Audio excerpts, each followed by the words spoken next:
तो जैसे कि हम अब ट्रांसफार्मर को प्रॉपरली चालू कर सकते हैं। मैंने आपको इंट्रोडक्शन दे दिया कि अल्टीमेटली हो क्या रहा है इसमें। लेकिन ध्यान रखें कि ट्रांसफार्मर के दो काम हैं। एक तो वोल्टेज एम्पलीफिकेशन। एक्चुअली तीन काम होते हैं पर इम्पीडेंस मैचिंग हम सिलेबस में नहीं पढ़ाते हैं। क्या बोला मैंने? Impedance matching. तो इम्पीडेंस मैचिंग जेई के लिए, नीट के लिए ये शब्द इम्पोर्टेंट है। तो आप प्लीज़ इसको कहीं से पढ़ लें। मैं इसमें इन लेक्चर्स में इंक्लूड नहीं कर रहा हूँ क्योंकि ये रेयरली पूछा गया है। ठीक है। तो वोल्टेज, अगर मेरे पास टाइम बचा तो मैं डेफिनेटली इसको इम्पीडेंस मैचिंग टॉपिक को ऐड करूँगा, लेकिन definitely after the coming pre board exams. ठीक है, जो भी होने वाले हैं तो बाद में मैं इसको ऐड कर दूंगा। अभी देखते हैं कि दो काम हैं ट्रांसफार्मर के। वोल्टेज एम्पलीफिकेशन एक इम्पॉर्टेंट काम है, या हम बोल सकते हैं voltage D amplification. D amplification. और दूसरा होता है पावर ट्रांसमिशन। जब भी पावर आएगी तो करंट ज़रूर आ जाएगा साथ में, और अभी हम उसकी बात नहीं कर रहे हैं, बिल्कुल भी इस बारे में बात नहीं कर रहे हैं अभी हम। और दोनों इंपॉर्टेंट है, सिलेबस में है। और मैं बहुत डिटेल में इसको अच्छी तरह बताने की कोशिश कर रहा हूँ क्योंकि किसी भी बुक, बहुत रेयरली किसी बुक में ट्रांसफार्मर को एक्सप्लेन किया गया है ठीक से। ठीक है। तो आई जस्ट वांट कि जितना भी हो सकता है आप लोग यहाँ से ट्रांसफार्मर के बारे में इंफॉर्मेशन लें। तो मैंने थोड़ा थोड़ा आइडिया आपको इस सेक्शन का दिया था।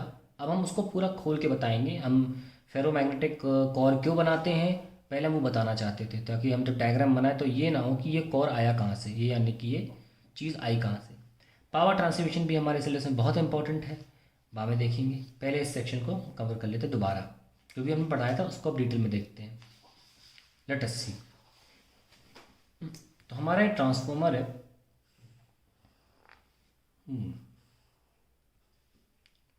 और ऐसे रहता है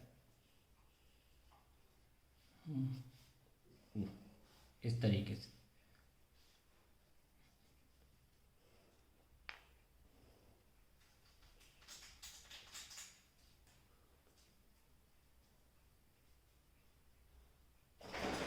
ठीक है।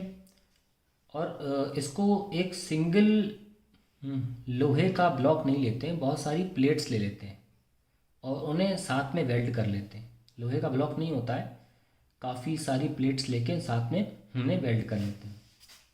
तो अब हम इनको लपेट लेते हैं ज़रा, ऐसे।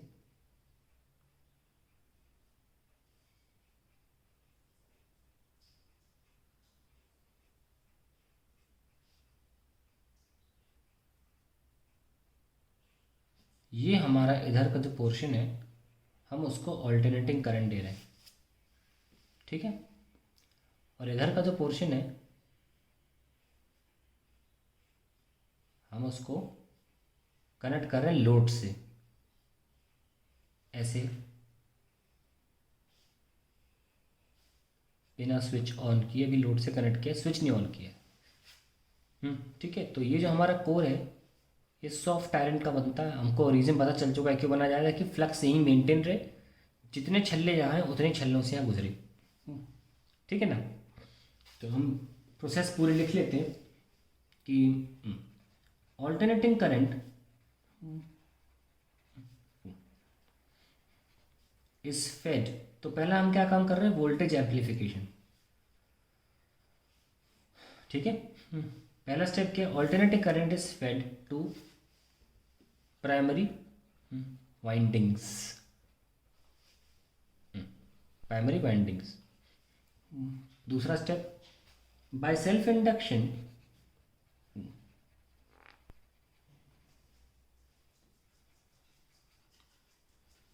an opposing current is induced. An opposing current is induced, called magnetizing current. Current in the primary winding.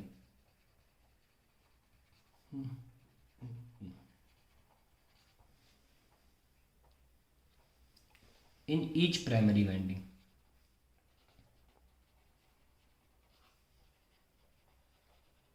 ठीक है, मतलब किसी एक छल्ले में आई और उसको denote let us denote it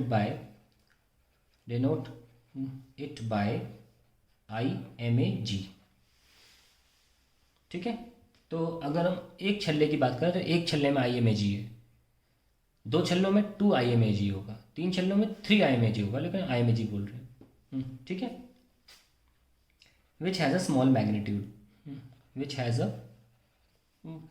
small magnitude. Okay, ये लीजिए तीसरा, दिस आई मैग्नेटाइज्ड या मैग्नेटाइजेशन करंट या IMAG produces its own varying magnetic flux।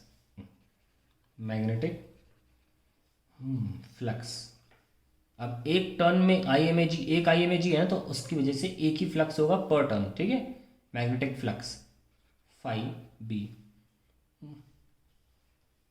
Fourth point,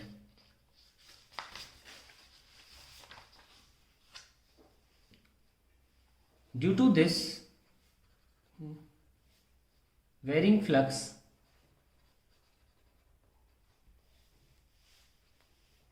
EMF induced in each turn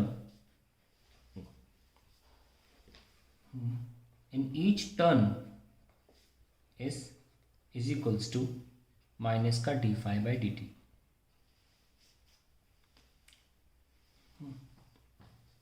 Since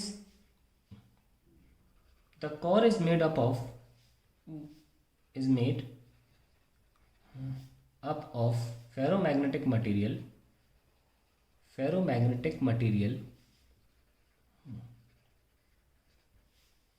the same flux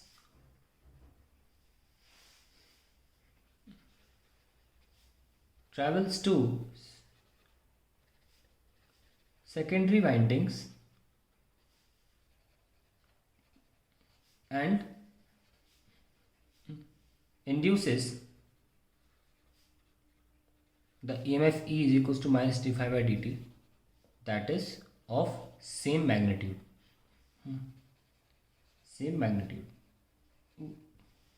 हो गया। अब हम इसको चौथा पॉइंट बोल दिए, इसको 5 point. Now total potential difference alternating वाली at primary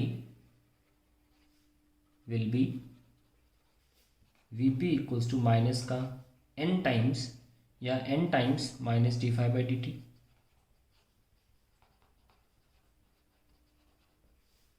and total,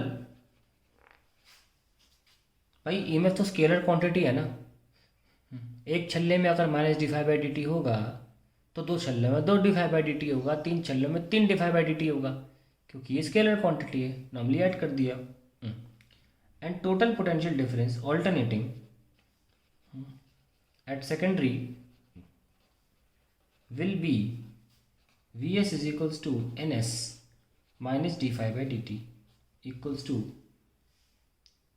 minus n d∅dt, first and second.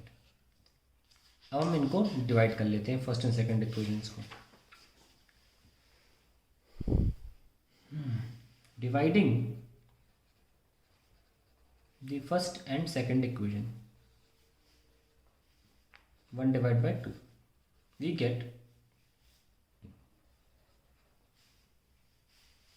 Vp by Vs is equals to Np by Ns, और Vs is equals to, मैं Vs को निकाल रहा हूँ, Ns by Np into Vp।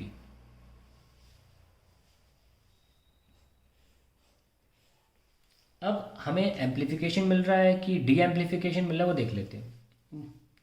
Case 1, if Ns by Np is greater than 1, that is number of turns in secondary is greater than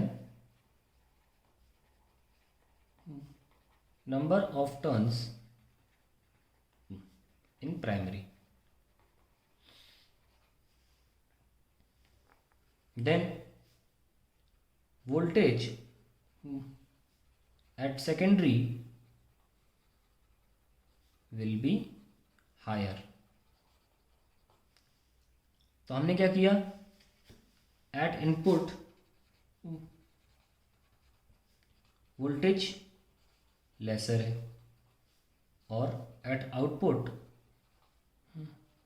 voltage higher है, तो इसको बोलेंगे step up transformer, hence we call it। ये है step up transformer. और इस NS/NP को हम कुछ बोलते हैं, इसको एंड में लिख लेंगे। Case 2, if NS/NP is less than 1।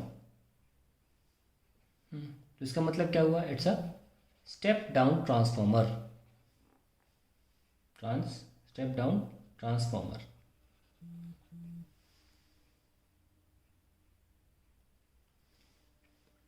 क्योंकि फिर सेकेंडरी सेक्शन में वोल्टेज कम हो जाएगा, है ना, बिकॉज यही रेशियो, क्योंकि NS/NP VS/BP के बराबर होता है, तो देख सकते हैं VS is less than VP।